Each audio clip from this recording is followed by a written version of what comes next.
Now his question is, why did the Quran mention hearing or sama before basar? That's right. Now, and before fuad also. In the That's right. sama wal basara wal fuad. You see, the most effective instrument of teaching is sama. Because a blind person can still remember the Holy Quran, can understand the messages, everything. But a person who doesn't hear, he can't understand anything, because sama is something which is a doorway for not only your own personal access to knowledge, but is a personal doorway also to access of the total knowledge of human beings, of also the past stages. Because it's through sama that you can reach that knowledge. Through basar you can read, but how many human beings can read anyway? But those who cannot read, still they cannot be deprived of that knowledge which can come through the ears.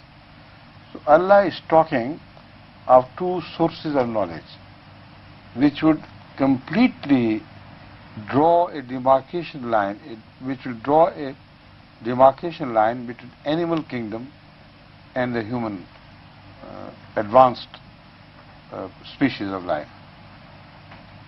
And the main difference which Allah emphasizes, that we gave them two instruments which make them different from the all previous creatures.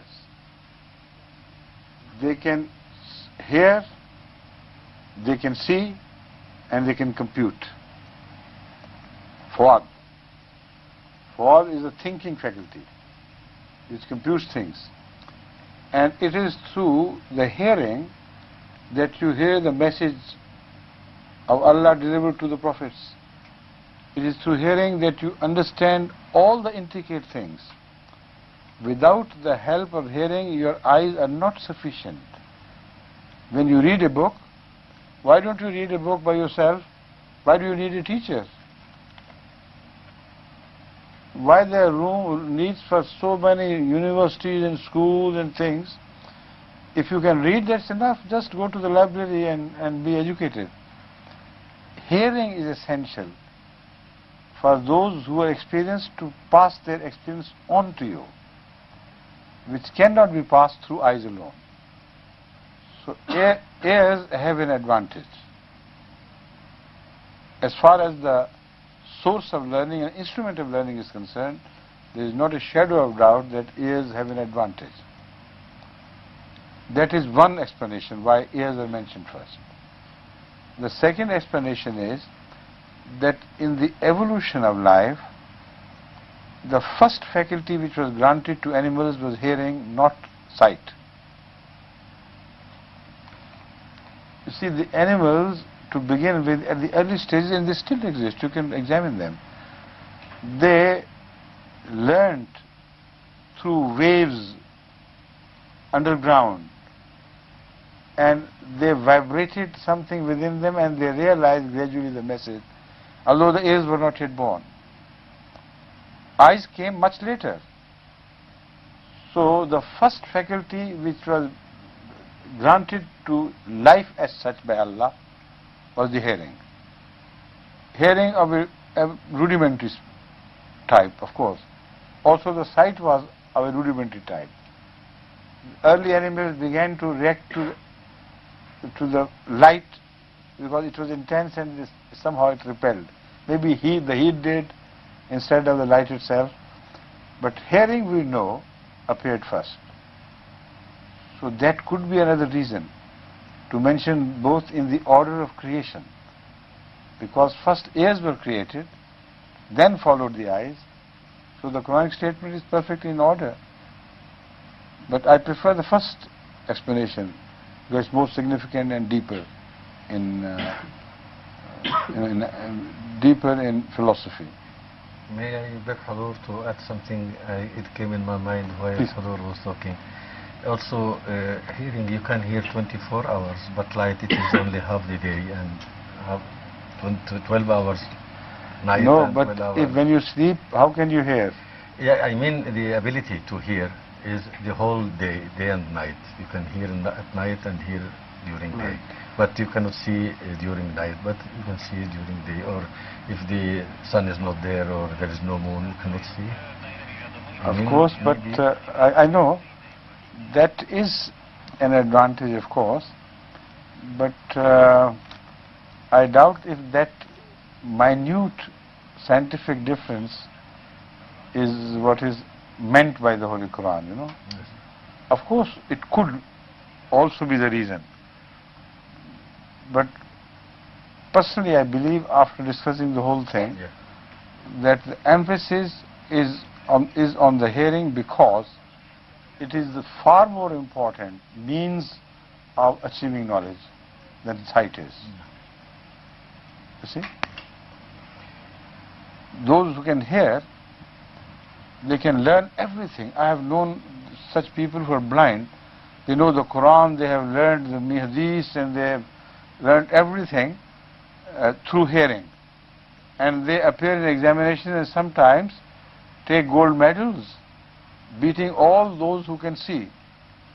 We have thousands of these people in Egypt, In Egypt, that's in right. Al-Azhar. Yes, right. But I haven't seen a dumb man reaching any stage of knowledge. You see? A blind man has an advantage over a dumb and deaf. Now the modern technology has done something, but nothing to compete with those who can hear directly with their ears. So Yeah. I think that is the primary reason. Others could be suggested, like I suggested some, and Ilmi Sahib suggested another. There is another reason why this Basar, the Sama is given preference over Basar. Sama can be substitute for the loss of sight, but sight cannot be a substitute for the loss of Sama. It can be proved with reference to the animal kingdom and their behavior. These bats have no sight, or if at all they have such dim and short sight that it does not carry them anywhere. Yet entirely with the aid of their exceptionally sensitive Sama, they can move so fast in the rooms without striking against anything. Not that they see the walls, they reach it at full speed, you know, and when you think they will strike, they turn very quickly, because it is the Sama which strikes against the wall and returns it to them, and it works like a radar. But a blind animal, a deaf animal can't do anything. It is just useless. In the owls, who have sight, but they are animals of night, who seek their prey at night, not during the day. And at night is total darkness, so perfect that you can't see even your own arm when you extend it, in the thick foliage where the owls sit, waiting for their prey, like mice or rats, jumping and moving about in the jungle.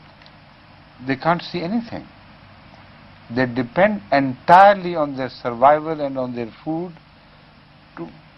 on their very sharp Sama. They hear it in the dead of the night, some rustle somewhere, you know, under the leaf. And the scientists have now exactly measured the accuracy of their hearing. They say they know the direction from which the sound came. They know exactly how many millimeters away that sound is. And they swoop on that sound and clutch the thing without seeing it. And there is the rat or the mouse in their clutches, and they fly away back to their bough where they were sitting. Now, can sight do away with the loss of hearing? No. You don't see any example in the animal kingdom. But here is a very clear-cut example that sama is so important that it can also substitute the sight. There are so many other examples, but these two are sufficient, right?